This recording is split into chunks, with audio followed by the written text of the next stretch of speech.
মুক্তিযোদ্ধার নাতি নাতনি চতুর্থ পঞ্চম প্রজন্মকে কোটা দিতে হবে।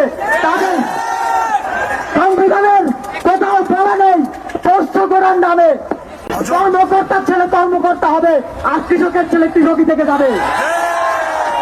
আমরা এই আন্দোলন শুরু করেছি এই বৈষম্যকে গোড়া থেকে কর্তন করার জন্য।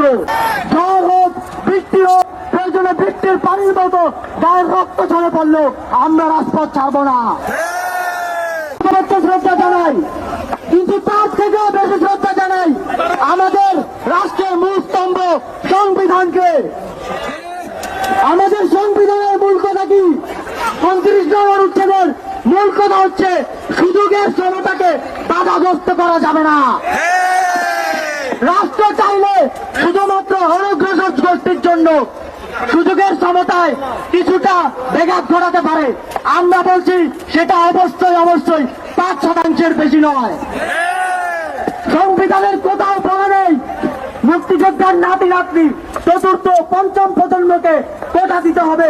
তাদের সংবিধানের কোথাও বলা নেই পোষ্য করার নামে কর্মকর্তার ছেলে কর্মকর্তা হবে আর কৃষকের ছেলে কৃষকই থেকে যাবে।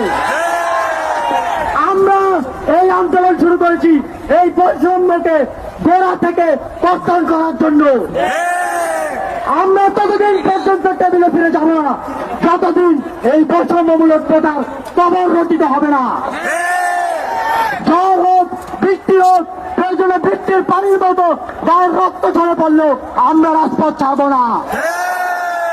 সংগ্রামী বন্ধুগণ, সবাই আমাদের ভলান্টিয়ার এলে অ্যাম্বুলেন্সটাকে সেফ প্যাসেজ দিয়ে দিন। অ্যাম্বুলেন্সটাকে পার হতে সহযোগিতা করুন। ভলান্টিয়ার অ্যাম্বুলেন্সটাকে পার হতে সহযোগিতা করুন।